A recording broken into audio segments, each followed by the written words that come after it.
Boa tarde a todos vocês. Meu nome é Valéria Gregório, nutricionista, e hoje eu estou aqui para conversar com vocês sobre um artigo que saiu de Harvard, uma das universidades mais renomadas do mundo. E esse artigo ele causou um certo alvoroço em relação à mídia, em relação a como os pacientes receberam essas informações. E hoje eu estou aqui para tentar esclarecer para vocês o que o artigo realmente quis dizer. Então, se vocês entrarem na internet, vocês vão verificar várias informações falando que Harvard proíbe o arroz é o grande vilão para a saúde. E o que nós temos que pensar? Já existiam vários estudos que já vinculavam o papel do arroz em relação ao índice glicêmico que ele apresenta para o fator que ser mais prejudicial para a saúde. Então, alguns estudos, por exemplo, teve esse estudo foi realizado em 2016. Eles já começaram a fazer uma correlação entre o consumo elevado de arroz ao diabetes tipo 2. Então, como o diabetes tipo 2 ele tem se tornado uma epidemia em vários países, isso está levando muitos estudiosos a quererem verificar se existe algum alimento que pode ser evitado, como que a gente poderia fazer com que a gente reduzisse o nível de obesidade na população e automaticamente a gente tentasse conter a epidemia do diabetes tipo 2. Então, segundo alguns cientistas, é realmente necessário nós aprofundarmos o vínculo aparente das dietas que são sabiamente ricas em açúcar e gordura, e elas vão estar no rol dos alimentos que devem ser evitados. Então, assim, a grande maioria dos artigos, no fundo, eles vão estar especificando sobre a importância de nós reduzirmos a quantidade dos alimentos que têm alto índice glicêmico para nós prevenirmos uma pandemia como o diabetes tipo 2. Então, algumas pesquisas já haviam associado a relação do arroz branco com o aumento do risco do aparecimento do diabetes tipo 2, especialmente em níveis de alto consumo. Então, por exemplo, populações asiáticas, elas têm um consumo muito elevado de arroz. Não é igual ao Brasil. O Brasil, por exemplo, ele come arroz, feijão, carne, salada. Populações asiáticas é uma base muito grande de arroz. Você não vê assim uma quantidade elevada de feijão nessa população. Então, isso faz com que o consumo de arroz por eles seja muito elevado. Então, o que nós pedimos encarecidamente? Que quando vocês lerem um artigo, vocês lerem uma informação, que a gente se aprofunde mais, que a gente verifique a fonte. Então, por exemplo, em 2016 foi publicado esse artigo do British Medical Journal, que era a equipe do Sun. E ele disse, nesse artigo, ele correlacionou, ele fez uma análise com 4 estudos publicados anteriormente, que eles foram realizados na China, no Japão, na Austrália e nos Estados Unidos. E o que esses estudos eles fizeram? Eles acompanharam 350 mil pessoas numa escala de tempo que variava de 4 a 22 anos. E mais de 3 mil pessoas desse estudo desenvolveram diabetes tipo 2. Então, nos estudos realizados na China e no Japão, aquelas pessoas que comeram, que ingeriram mais arroz, ele revelou que elas tinham uma propensão 55% maior de desenvolver a doença do que países e pessoas que ingeriram menor quantidade desse grão. E nos Estados Unidos e na Austrália, o consumo do arroz ele é muito menor e o consumo do fast food é muito maior. Então, existe uma diferença entre os grupos para a gente estudar. Nós não podemos comparar, por exemplo, um grupo da China, do Japão, com um grupo da Austrália, com um grupo do Brasil, com um grupo do Canadá, com um grupo dos Estados Unidos.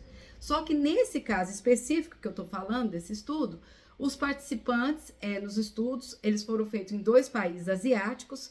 Eles faziam uma ingesta de 3 a 4 porções de arroz por dia, em comparação com 1 a 2 porções por semana nos países ocidentais. Então, os participantes nos estudos feitos nos 2 países asiáticos, eles comeram uma média de 3 a 4 porções de arroz por dia, em comparação a 1 a 2 porções nos países ocidentais. Então, o arroz branco, a gente sabe que a forma predominante de consumo dele, ele passa por um processo de trituramento e descascamento, e o grão ele vai ficar com aparência lustrosa e ele vai perder muita fibra, ele vai perder muito nutriente, muito magnésio, muito zinco e muitas vitaminas que ele não perderia se ele tivesse com a casca.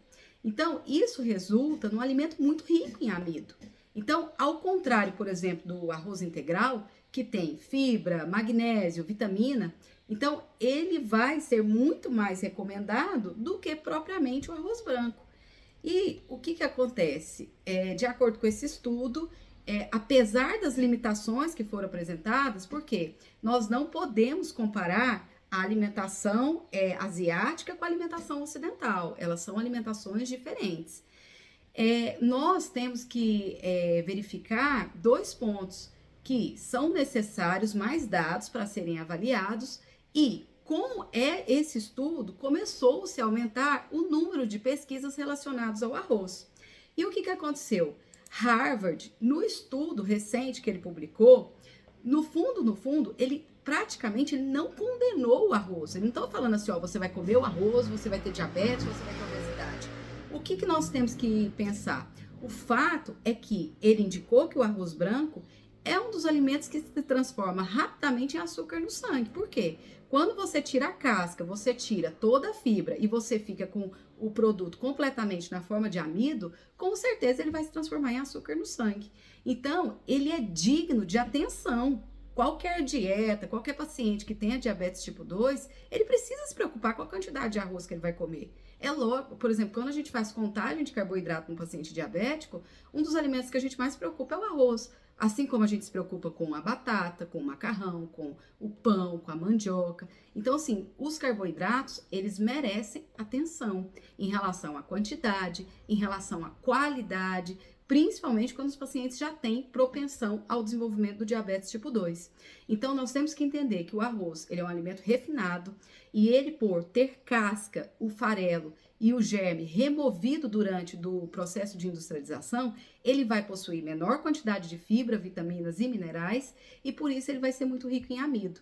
E por ser muito rico em carboidrato e ser consumido muito frequentemente, esse alimento ele pode estar associado ao desenvolvimento da obesidade, ao desenvolvimento do diabetes tipo 2, mas não quer dizer que o arroz em si vai levar ao desenvolvimento do diabetes tipo 2 e a obesidade. Então, é muito importante a gente sempre, pacientes que têm obesidade, pacientes que têm diabetes tipo 2, sempre se atentarem ao índice glicêmico do alimento, sempre se atentarem ao valor em gramas, quanto que você está comendo aquele alimento, será que eu posso fazer uma substituição que seja mais benéfica do que um amido propriamente dito? Será que eu não posso comer esse alimento na forma integral? Será que eu não posso reduzir a quantidade em gramas desse alimento e automaticamente eu vou estar reduzindo o valor calórico e principalmente o índice glicêmico desse alimento, porque reduzindo o valor calórico, automaticamente eu vou ter uma ingesta do menor índice glicêmico. Então, não há motivo para esse alarde em relação ao arroz.